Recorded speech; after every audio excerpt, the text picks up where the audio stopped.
Today, we enter into deep waters. So, in the next 30 to 35 minutes, I'm going to try to dismantle something that you have concretized over the past 30, 40, 50, 60, 70 years. You know, if we ask you, what are your likes and your dislikes, you're clear. You know what it is you like, what it is you don't like, you know what turns you off, what turns you on. And here I come and I'm saying, put that aside,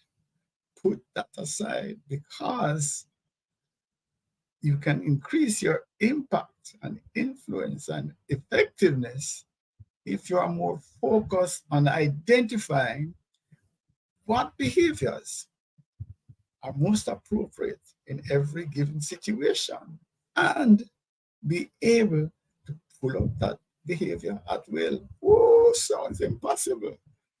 Hi, I'm Trevor E.S. Smith. I'm with the Success with People Academy. And I'm the crazy guy that's going to try to walk you through how to thrive in uncomfortable roles, how to flex your styles for success. Yes, you see, in whatever it is that we do, you're going to have some roles that are just not comfortable. Do I really have to do this? Yeah, it's a stretch. But we don't really want to be avoiding. You want to live your life avoiding this and avoiding that. I think most of us would rather be in a position where we excel, even though we're not comfortable. So the question is, how can we opt to thrive instead of seeking to avoid? That is the challenge that I have taken upon my head today in this Success with People live class. So let's talk about the pillars of flexing. And we're going to talk about that. Adapting your style is basically what we're talking about, flexing, because it relates to flexibility. So we want to talk about flexing your behavior, flexing your style. So if the word comes up all the time, understand that's what it means. It just means to adapt a different kind of behavior, a different style of behavior. Now, the capacity to adapt our behavioral style has as its core mindset. That's the anchor. That's the platform on which flexing is built.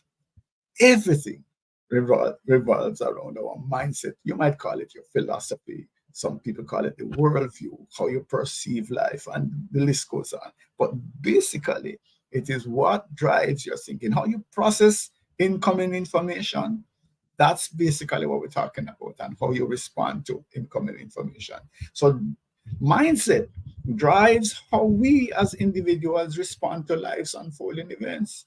It basically shapes our behavioral style. So there's another pillar though. A companion concept is that underpins this concept of adapting or flexing is the need to get into character.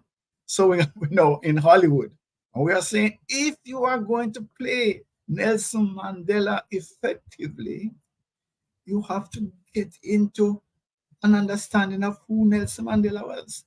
What was his thinking? What was his philosophy? What drove him? That's basically what it means by getting into character. And so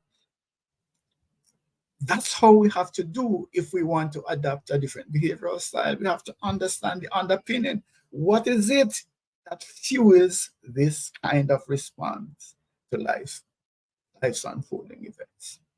So here's the twist now, though. Getting into character is only possible when we have a deeper appreciation of the mindset of the character. So mindset and getting into character are intertwined. Anyway, let's keep it simple and move on. So here are some foundation principles that we need to apply and to understand and to appreciate if we're going to be able to flex our behavioral style. First of all, we need to understand what are these behavioral styles. So Jung classified behavioral styles, right? For those of you who have been there already, apologies, but they are newcomers. So basically, what Jung is saying is that if you look at how people respond to life, your worldview, you can classify those things into four massive toolkits. So within each of these toolkits, you have different nuances of behaviors. And the four toolkits are dominance, which we call the D style, influence, Jung called it inducement, which we call the I style, steadiness, which we call the S style, and conscientiousness, which we call the C style. So those are the basic toolkits that we have. And remember now, within each of these toolkits, there are many different tools. We get there in a little while. And understand also that we all, at some point in time, we're going to find our hands going into a particular, all the four toolkits at some point in time. So we might have our dominance, but at some point in time, we have to put our foot down and use dominance. So that's it. So at some point, we all go into the four toolkits, but we have a preference. We are much more comfortable with one or two of the toolkits, and we're not as comfortable using the others. Now, the master flexors, the people who can do what we talked about at the beginning, which is, let me see which style is best, most appropriate in this situation. Boom, pull it up, let it happen. Those master flexors spend a lot of time getting familiar with all the nuanced tools in each toolkit and practice them so that when the time comes and lights, camera, action, they are able to pull it up immediately. That's the goal. That's the goal, So that's basically what it is. Here's the truth. It takes time. It takes time to understand the various nuances within each of the toolkits. I pull up here some competencies from the vast extended this competency library. All right. And so on the left would be what we would call C-style behaviors, and on the right would be D-style behaviors. And so we might look again, this is what we're talking about now, getting into the weeds. I'm going to talk about a strategy though to save you time. But let me just explain what I'm talking about in terms of the nuances.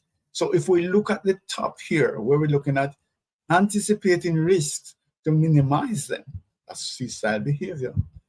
Anticipating change in the environment and preparing for it, that's D-style. You see that is similar. In a sense, it's the same kind of thinking.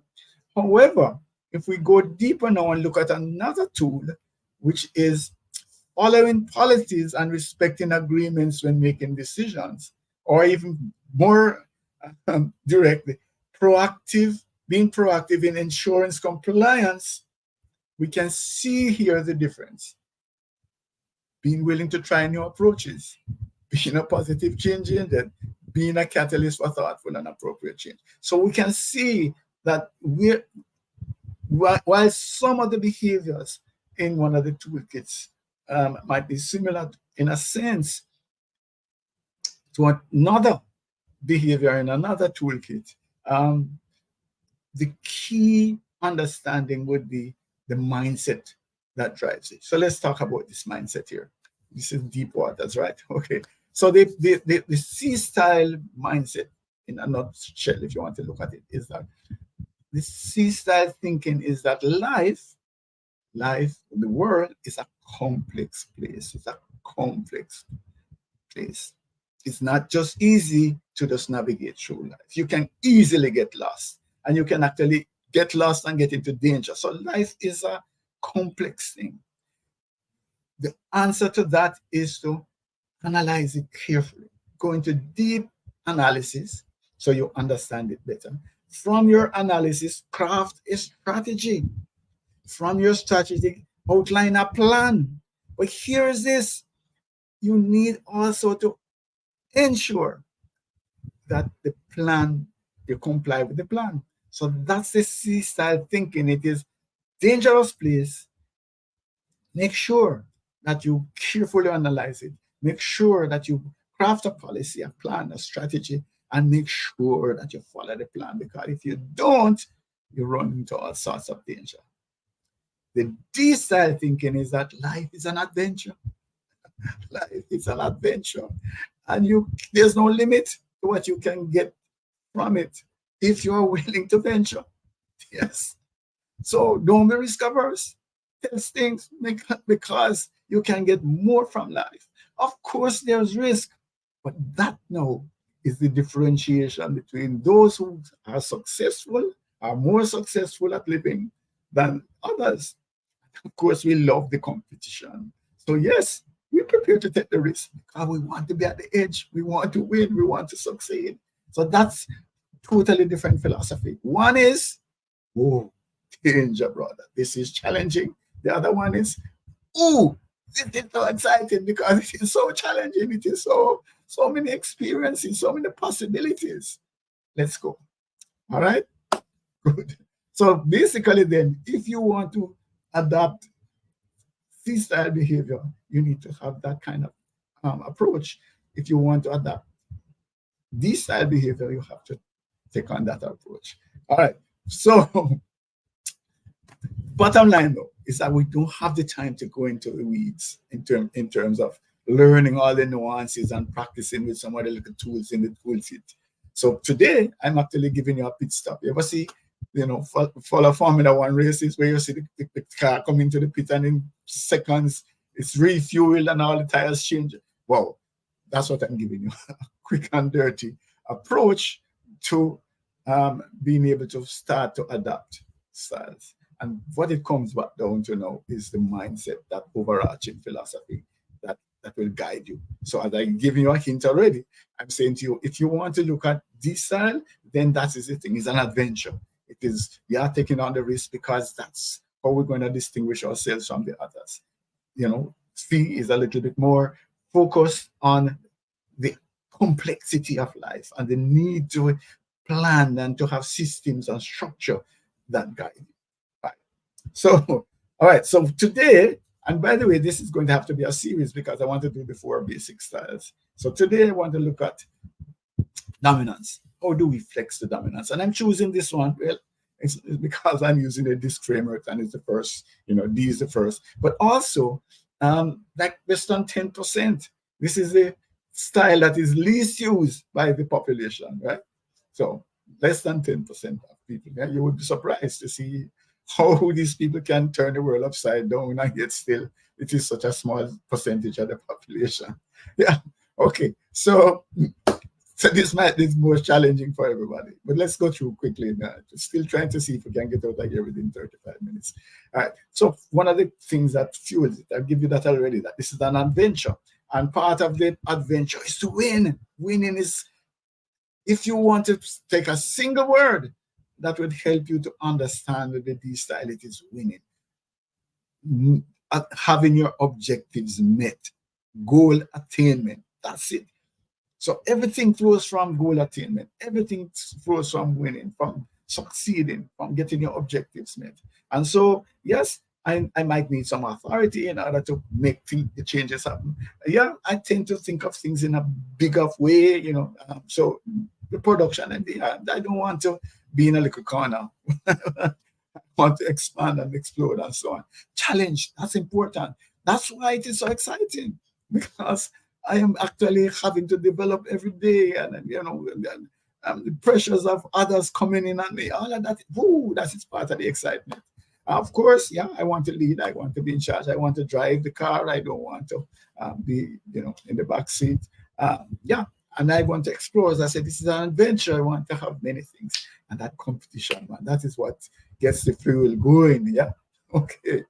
So, how do you identify this? If you want to the manifest, which is what we're talking about. How do you, from your S, flex your S to manifest this style? How from your C, caution, careful? How do you manifest from your I, even? How do you manifest? Control the conversation. Basically, you need to control the dialogue. You need to control the dialogue. And it might, yes, I know it's very polite and you don't want to interrupt. But sometimes the thought, the trend of thought will go get away from you. So you might have to stop them. Yeah. Time is going. Yeah.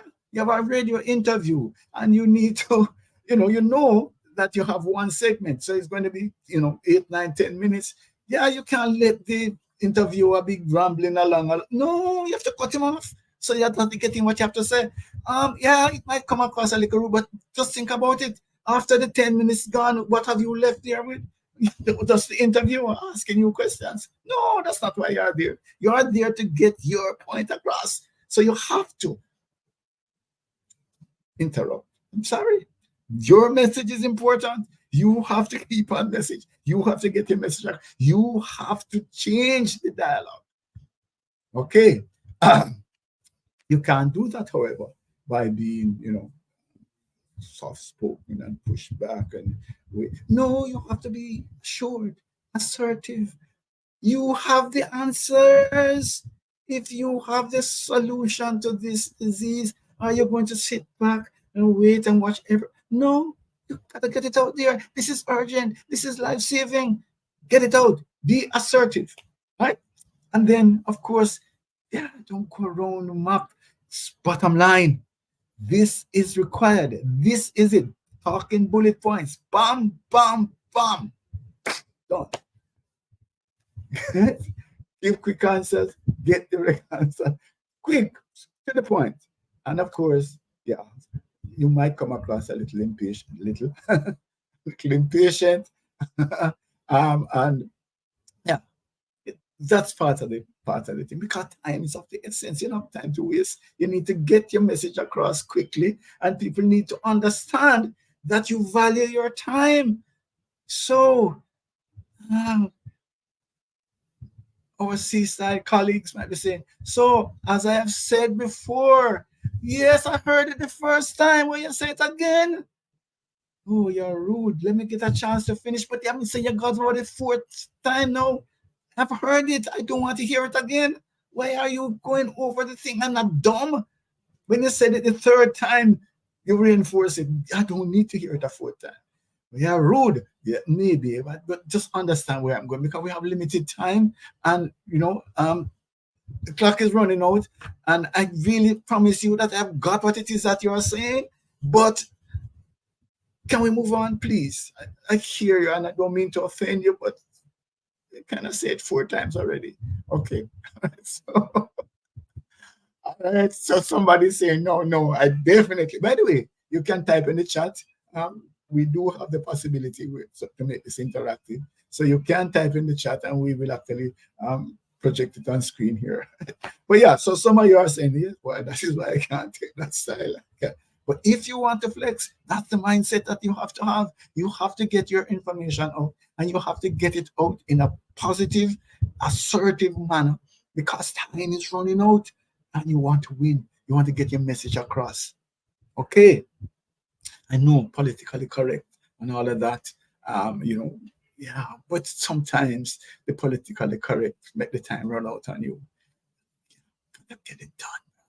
So some of the tendencies then that comes from that mindset is that yeah, the percolation of the coffee is just too long. So that's why I need instant coffee.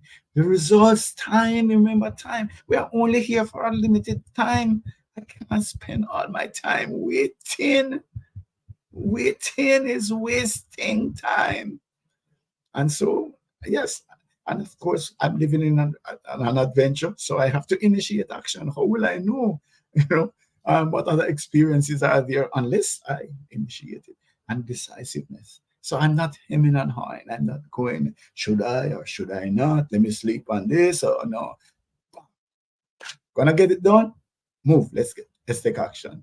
And of course, sometimes that's going to challenge the status quo because that's not how we have done it.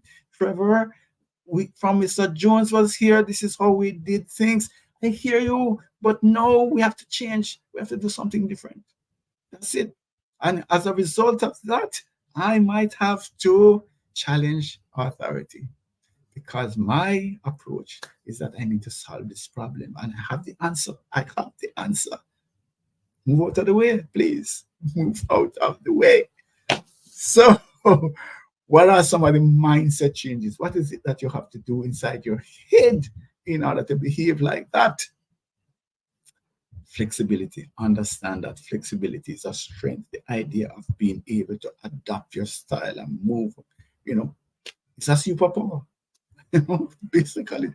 So that's the idea. It's not that you're trying to compromise. No, this is your superpower, that you put up the right behavior at the right time. And directness, this idea of being direct, call a spade a spade. Yes, it might be uncomfortable, but at least people know exactly where you stand.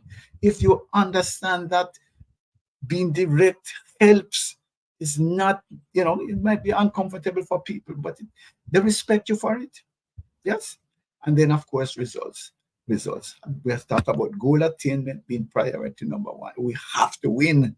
We have to win. We have to get the goal done. We have to achieve the goals. We have to make our KPIs. We have to get our results. That's how we move up the ladder.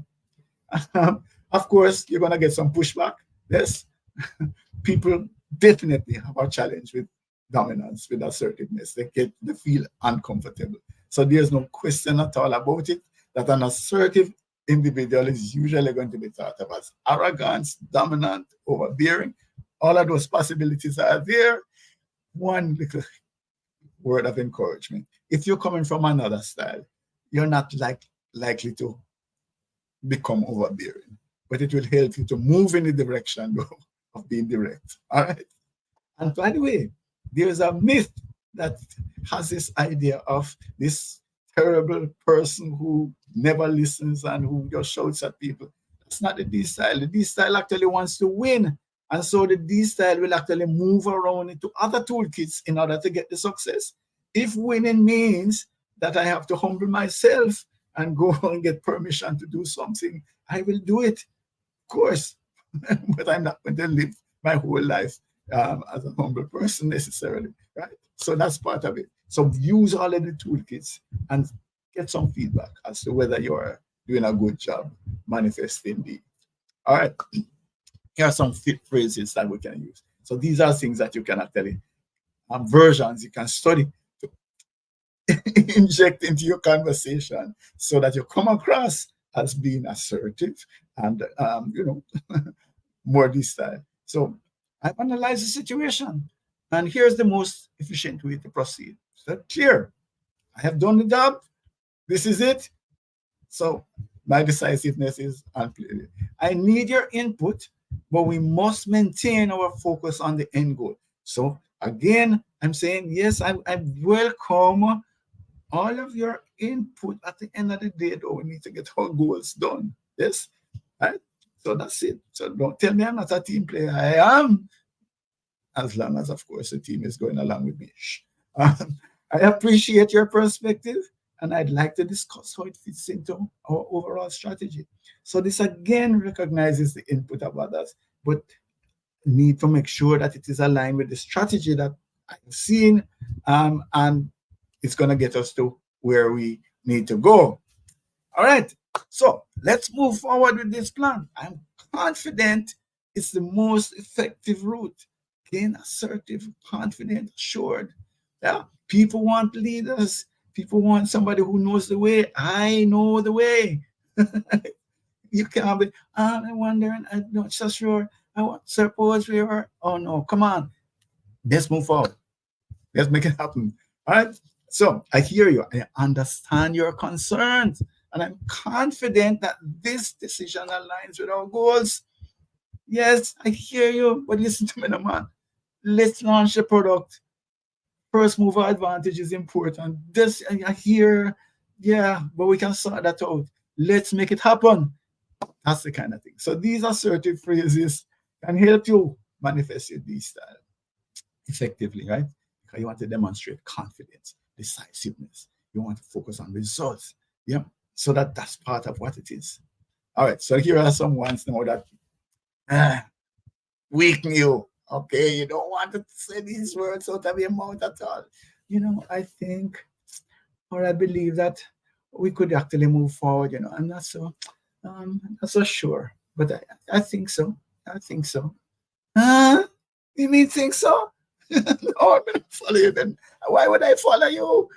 No, man. Okay. Maybe, yeah, possibly. Yes, that could be a way to go. I am not sure. If you're not sure, why would I follow you, my brother? Well, it's just my opinion, but yeah, opinion. I am not an expert. I get it. So therefore, I'm not following you. so, so please, those words are never to come out of your D style acting mode. Mouth. All right. So, what are some of the key takeaways from this? I'm saying that being able to demonstrate the most appropriate behavior in every situation, really, it is the equivalent of walking on water. Anybody that could do that, say, like, this is a D style moment. And oh, need to use my I know. Here's my S. And oh my gosh, that person walks on water behaviorally. However, we can in fact learn to adapt our behaviors to increase our impact and our effectiveness. And I'm giving you a quick thing. The quick fix is to get into the mindset. The mindset. What is it? Get into character. What is it that characterizes this style? And then to adapt it. But here what? You need to understand yourself first. You need to know your nuances. You need to know the blind spots. You need to know what the limiting factors that you are working with. And I'm only suggesting again that you do a behavioral DNA analysis. Of course, we would prefer if you do them with extended disc, but you need to do one, whatever you're saying. All right. You also need to master a framework for breaking all of this thing down, that you could look at behavioral style and understand the underpinnings. And again, we offer our discerning model of communication and leadership. That is the value that we have been added, by the way, for decades. And so I'm saying to you, let's have a conversation. Send me an email, info at success with people that I know who is, I mean, no commitment. Just send me an email and let's have a talk like this. But at least you can interact. You can say something back. And so what are your next steps? Your next steps would be go back, process, go through the step-by-step processes that we discussed in this live class. And of course, again, I'm suggesting that you do your extended this behavioral DNA assessment. And also ask, I'm going to send you some information. Send me an email at info at success with people.org, and I'm going to send you a cheat sheet, powerful, that tells you how to actually flex your style, how to actually respond to any style from any style. Please, that's a very, very powerful document. It's one of my most prized possessions. So send me an email, info at success with people.org, and you get a nice outlay as to exactly what to do in order to be able to flex your style more effectively. Or, you know, you can actually send me a WhatsApp. It's 765356677. Now, these live casts are actually being recorded and you can access them on our YouTube channel. We actually have two. Yeah. So there's Extended Disc Solutions or Success with People Academy on YouTube. All right. So who are we? We are part of the InfoServe group, and the Success with People Academy is our lead brand in this area. We do technology, a lot of technology stuff. So we have InfoServe Online that deals with our technology. And we are SHRM recertification provider, which means that if we do any courses with you, you get a certificate that you can apply the professional development credits to your SHRM CP or SHRM SCP recertification. What that basically means is that we operate at internationally approved standards, and we deploy our discerning communication model, which really drives team dynamics, leadership, customer service, sales, everything, because it helps us to understand these four toolkits that we have and how to apply them in any dimension of our lives. Yeah. And of course, yeah, we are partners with Extended Disc. We're part of the network. So we provide these granular behavioral DNA assessments, team maps, and all sorts of different solutions that we do. So let's have a conversation. Please send me an email at info@successwithpeople.org, or just take up your phone and send me a little WhatsApp text 876-535-6677. Thank you for your time.